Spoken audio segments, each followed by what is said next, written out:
Olá! Neste módulo, nós vamos conhecer a APAE e as ofertas socioassistenciais no contexto do SUAS, Sistema Único de Assistência Social. Como nós vimos todo o arcabouço legal até o momento, nos módulos anteriores, é importante agora detalharmos quais são os serviços que nós podemos ofertar em cada unidade da nossa rede. A Política Nacional de Assistência Social, por meio do Sistema Único de Assistência Social, ela oferta um conjunto de proteções que tem o objetivo de afiançar algumas seguranças, que é a segurança da acolhida, da renda, que no nosso caso, no caso da pessoa com deficiência, é o BPC, o Benefício de Prestação Continuada, o convívio familiar, contrariando tudo que nós vimos já da prática das práticas existentes em nosso país, do isolamento, né, hoje, ou da institucionalização. Então, a segurança do convívio familiar, a segurança do desenvolvimento da autonomia, ou seja, respeitando a dignidade, a opinião, os valores, os hábitos, os costumes de cada pessoa atendida, no nosso caso, as pessoas com deficiência. E ainda a segurança de apoio e auxílio no caso dos benefícios eventuais, caso a pessoa venha a necessitar. Então, a Política Nacional e o Sistema Único, ele tipificou, ele criou tipos de serviços que podem ser ofertados em toda a rede socioassistencial, tanto na rede pública quanto na rede privada. Alguns dos serviços só podem ser ofertados pela rede pública e outros pela rede pública e privada. Então, quando o SUAS, Sistema Único de Assistência Social, ele faz essa tipificação, ele divide algumas proteções para a política de assistência social. Então, a proteção social básica, que vai, como que um guarda-chuva, vai guardar alguns serviços ofertados à população usuária da assistência.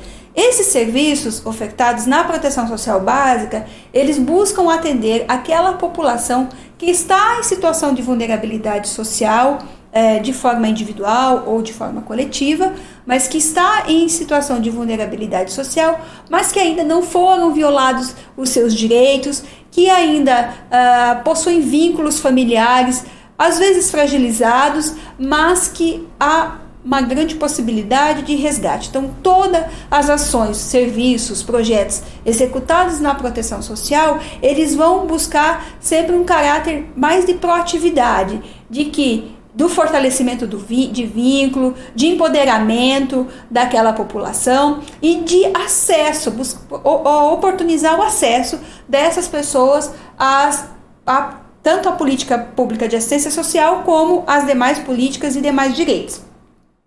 No âmbito da proteção social especial, então, o SUAS ele divide proteção social básica e proteção social especial.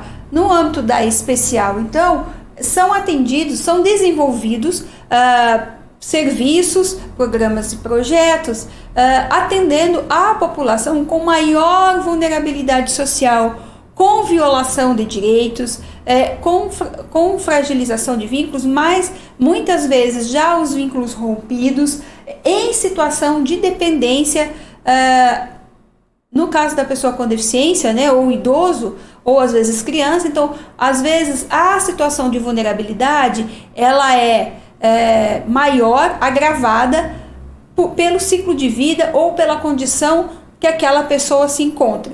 Então, enfim, os serviços que serão oferecidos nessa proteção social, tanto na de média complexidade quanto a alta, ela vai buscar reatar esses vínculos familiares, vai tentar fazer novamente, refazer esses vínculos, ampliar a rede familiar e comunitária daquela pessoa, do público-alvo que é atendido, oferecendo, no caso de não havendo a possibilidade, oferecendo serviços de acolhimento institucional.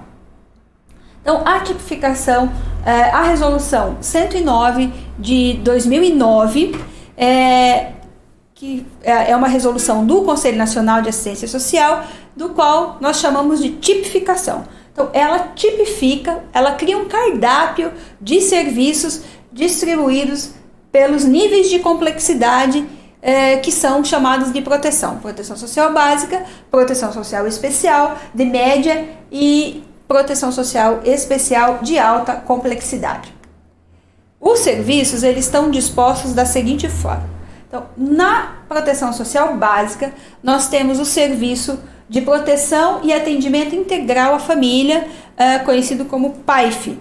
O PAIF, ele só pode ser desenvolvido nos equipamentos públicos, sejam os CRAS, os Centros de Referência da Assistência Social. Então, o PAIF não pode ser executado por uma entidade privada, como no caso da APAE. Mas a APAE, ela pode, ou qualquer outra entidade, pode executar serviços de convivência e fortalecimento de vínculos e serviço de proteção social básica no domicílio para pessoas com deficiência. Então, esses dois serviços, eles fazem parte da proteção social básica e que nós vamos estudar logo nas próximas aulas. O serviço de proteção social especial, ele é composto por diversos serviços, sendo o serviço de proteção e atendimento especializado a famílias e indivíduos, o PAEF, que só pode ser desenvolvido pelo CREAS, então pelo poder público. Nenhuma entidade pode desenvolver o PAEF. Serviço especializado de abordagem social e o serviço de proteção social a adolescentes em cumprimento de medidas socioeducativas, de liberdade assistida e de prestação de serviço à comunidade, eles também só podem ser ofertados pelo CREAS, então pelo poder público local. O serviço de proteção social especial para pessoas com deficiência e idosos e suas famílias, eles podem ser ofertados pelos CREAS, seja pelo poder público, também por entidades, sendo a entidade diretamente prestando esse serviço de proteção social especial para a pessoa com deficiência e sua família, ou idosos, ou ele pode também ser ofertado num centro-dia.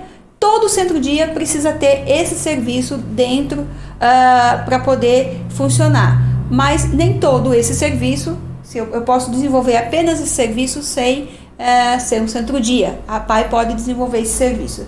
E o serviço especializado para pessoas em situação de rua.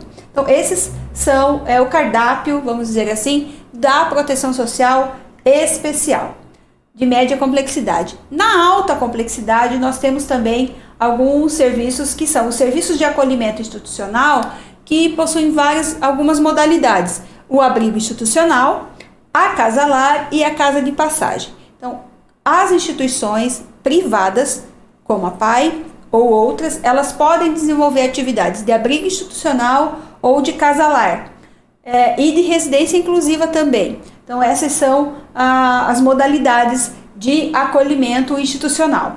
E o acolhimento em república só pode ser ofertado, então, pelo poder público e serviço de proteção e situações de calamidades públicas e emergenciais. Também pelo poder público. O de república e de acolhimento, serviço de acolhimento e família acolhedora, ele pode também ser ofertado por entidades privadas.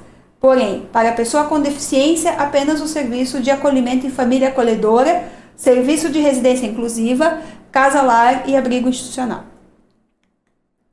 Vamos conhecer um pouquinho, bem rapidamente, o serviço de proteção social básica, que é o serviço de convivência e fortalecimento de vínculo, SCFV, a gente usa muito essa sigla. Então, é um serviço da proteção social básica que pode ser ofertado também por uma unidade de APAE. Como eu vou ofertar esse serviço? Primeiro, eu preciso ver se eu tenho a demanda para o serviço. Segundo, preciso uma articulação com o poder público municipal para perceber se há essa necessidade, se há a possibilidade da efetivação de parcerias de cofinanciamento desse serviço ou em não havendo, se a PAI pode manter esse serviço sozinha. Porém, por mais que a PAI capte recurso em outras fontes, é importante que todos os serviços, incluindo o serviço de fortalecimento de vínculos, mas todos eles sejam referenciados à rede de assistência social do município. Então, que haja um referenciamento, em especial, no caso deste serviço, ao CRAS, para que não se faça uma ação isolada. Então, é necessário essa articulação e esse referenciamento, independente do financiamento. Se eu tenho financiamento público ou não, é importante que o serviço seja referenciado para que haja uma promoção efetiva daquela família e não façamos ações isoladas que vão acabar mantendo a situação que a pessoa se encontra. Então, é importante o referenciamento do serviço, em especial desse, no CRAS. Esse serviço, eu vendo essa parceria, vendo que tem a possibilidade da demanda, eu vou organizar esse serviço dentro de uma metodologia própria. Ele precisa estar com estratégias metodológicas ou atividades de modo que garanta uma aquisição progressiva daquele usuário, para que ele possa sair da condição em que inicialmente ele está iniciando no serviço. O meu serviço precisa estar de forma planejado e que ele possa ofertar ações que desafiem aquela pessoa, que desafiem o usuário, que desafiem a pessoa com deficiência a subir alguns degraus, tanto no seu desenvolvimento neuropsicomotor, como também no seu desenvolvimento na interação social com as outras pessoas, na inclusão e no acesso a direitos e a serviços que são ofertados pela assistência social. As ações podem ser organizadas de forma também a ampliar as trocas culturais, as vivências daquela população que eu estou atendendo, socialização daquelas pessoas e também sempre pensar que esse programa é de caráter preventivo e proativo. Então, eu preciso estar sempre disseminando a informação dos direitos de cidadania, os conceitos e que possam sempre buscar as alternativas de emancipação daquela pessoa que eu estou atendendo ou que está em situação de vulnerabilidade naquele momento. Então, que atividades eu vou, tendo esses princípios, que atividades eu vou desenvolver no serviço de convivência e fortalecimento de vínculo? Como sempre, o atendimento, a acolhida, a escuta qualificada, a escuta individual de cada usuário. O atendimento, ele, em geral, será em grupo, mas também eu preciso ter um atendimento individual daquela pessoa, onde nós vamos montar o plano individual de atendimento. Eu vou atender a pessoa e a sua família, elaborando com ela as estratégias e os planos que serão mais adequados. Quais são as estratégias que eu vou utilizar para essa pessoa, quais são suas necessidades específicas dentro do serviço de convivência e fortalecimento de vínculo. Então, eu vou traçar também esse que nós chamamos de PIA, o plano individualizado de atendimento.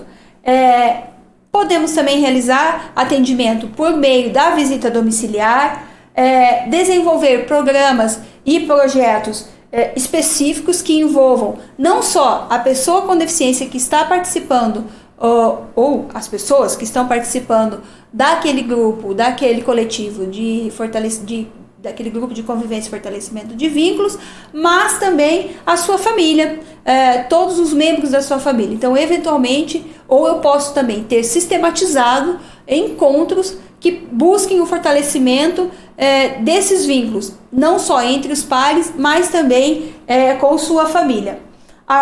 Atividades que proporcionem, então, a troca de experiência sempre com enfoque nas lutas, na perspectiva de promoção, de efetivação de direitos, de exercício da cidadania, de ampliação da sua rede familiar e comunitária. Atividades de lazer, de esporte, de cultura, não só dentro do próprio coletivo, ali, não só dentro da unidade, da APAE, mas também fazendo parcerias com outras organizações, podendo ser públicas ou privadas, na realização de eventos de lazer, de eventos culturais, de eventos de formação, de empoderamento, mas que eu possa também partilhar e inserir essa pessoa, esse coletivo que eu tenho lá na APAE, em outros âmbitos da cidade ou daquele território onde a APAE esteja atendida. Ressaltar sempre que qualquer serviço, e também esse não seria diferente, esse caráter de ser planejado, permanente e contínuo. Então, sempre, todos os nossos programas, eles deverão ser assim. Em especial, esse tipificado também dessa forma. Não dá para eu organizar um grupo e o dia que ele chega lá, eu vou pensar o que vai fazer. Eu preciso escutar esse grupo de forma individual, preciso ouvir de forma coletiva também quais são os anseios, quais os potenciais daquelas pessoas que estão ali, e propor junto alternativas, propor junto com eles as atividades para um percurso. Precisa ter um percurso, nós precisamos ter um percurso de desenvolvimento, objetivos a curto, a médio e a longo prazo, atividades curta, a média e a longo prazo que sejam desenvolvidas, sempre direcionadas a esse público. Então, sempre planejar, avaliar com o público-alvo, monitorar as ações, o que deu certo, o que não deu, o que oportunizou essa inclusão social ou não. O público-alvo são as pessoas em situação de vulnerabilidade. Quando o serviço de convivência é ofertado pelo CRAS, pessoas com deficiência ou sem deficiência. Na APAE, se prioriza as pessoas com deficiência devido à expertise dessa instituição em atender as pessoas com deficiência intelectual e múltipla. Porém, não é isso que se prioriza. Prioriza o atendimento de grupos que sejam múltiplos, que tenham as múltiplas expressões do ser humano. Então, não só pessoas com essa característica da deficiência, mas todas as pessoas com deficiência e sem deficiência. Porém, em muitos casos, em muitos municípios, há a opção em fazer esse serviço e ofertar esse serviço para as pessoas com deficiência e seus irmãos que não têm deficiência. Então, muitas vezes, nos coletivos, que são divididos por diferentes faixas etárias, podem participar os irmãos das pessoas com deficiência, buscando, com o objetivo claro, o fortalecimento dos vínculos entre os irmãos, entre os demais familiares ou vizinhos daquela pessoa com deficiência, primos, então, que seja a rede familiar daquela pessoa, buscando a inclusão, primeiramente, dessa pessoa na sua própria família. Existem os ciclos de vida, as faixas etárias que são divididas para atendimento nesse serviço, que são grupos de 0 a 6 anos, de 6 a 15 anos, de 15 a 17, 18 a 29 anos, 30 a 59 anos e acima de 60 anos. Porém, incentiva-se também que se façam grupos intergeracionais. Não há necessidade de que os grupos sejam realmente divididos nessa faixa etária, mas se houver a possibilidade, a capacidade da equipe em fazer esses grupos de convivência e fortalecimento de vínculos de forma intergeracional, ou seja, misturando as idades, seria muito interessante, muito interessante, posto essa proposta da troca de experiência, do acúmulo das pessoas e do fortalecimento de vínculo entre elas. Sempre, essas pessoas precisam estar em situação de vulnerabilidade. Quantas pessoas podem ser atendidas em cada coletivo? Então, vai depender muito da instituição, das dependências físicas, do número de pessoas na equipe e também da demanda que é apresentada no território. É lógico, vai depender também do recurso financeiro disponível para a manutenção deste serviço. A frequência com que ele pode ser desenvolvido durante os dias da semana. Pode ser atendida a mesma pessoa de 2 a 5 vezes na semana, com períodos de 4 horas diárias. Então, 2 a 5 vezes na semana por 4 horas diárias. Pode ser atendido também, não só de segunda a sexta-feira, mas domingos, feriados, sábado. Então, vai depender muito da organização daquela PAI e daquela unidade. A abrangência desse serviço qual é? Ela pode ser municipal ou regional. Então, às vezes a PAI atende não só as pessoas daquele município, mas também de municípios próximos, onde não há PAI ou não há o recurso oferecido. Então, pode ser ofertado também, pode ser a cobertura desse serviço para o âmbito regional também. Qual é a equipe técnica? De acordo com a resolução 17 de 2011, ela vai trazer qual é a equipe básica para os serviços da assistência social. Então, para o serviço de convivência e fortalecimento de vínculo, a equipe mínima é assistente social e psicólogo, e as pessoas que estão que possuem ensino médio, que podem ser os educadores sociais, o cuidador social, o orientador social ou o instrutor de oficina, podem ser profissionais que vão participar dessa equipe. É lógico, eu posso lançar mão também de outros profissionais, como terapeutas ocupacionais, fisioterapeutas, que vão nos ajudar pedagogos, que vão nos ajudar nas propostas, na formulação, elaboração e construção das atividades a serem desenvolvidas para este público-alvo. Então, é importante que tenhamos também que seja equacionado o número de pessoas a serem atendidas com o número de pessoas a atenderem, né, os profissionais que nós temos na nossa rede para atender. E aonde nós vamos buscar os recursos? Então, pode, como eu falei no início, buscar a parceria com o poder público municipal ou com recursos da própria PAI, com parcerias em outras entidades governamentais ou organizações não governamentais. Então, vai depender muito da articulação da PAI local para a execução e financiamento desses serviços. Quais são os resultados que nós esperamos com o serviço de fortalecimento e de convivência, serviços de convivência e fortalecimento de vínculos? A redução de situações de vulnerabilidade. Então, à medida que eu apoio, que eu empodero, que eu qualifico, que eu desperto as potencialidades e torno a pessoa com deficiência uma pessoa com maior dignidade e de forma mais ativa na sociedade, na comunidade, na sua família, eu vou reduzindo as vulnerabilidades que ele se encontrava, diminuindo a sua exclusão. Vou poder prevenir situações de violência, de violação de direitos e de exclusão social. Previno também a questão da institucionalização, à medida que fortalece os vínculos comunitários e os vínculos familiares, baixando também o estresse familiar devido à sobrecarga dos cuidadores, melhoria na qualidade de vida daquele usuário, acesso a todos os benefícios e serviços, tanto da política de assistência social como de outras políticas. Aumento do número de jovens autônomos e também protagonistas da sua própria história, que possam tomar decisões e que possam atuar de forma cidadã no seu meio. Reduzindo também os casos de abuso sexual, uso de drogas, e a melhoria da condição de socialização dessa pessoa com deficiência.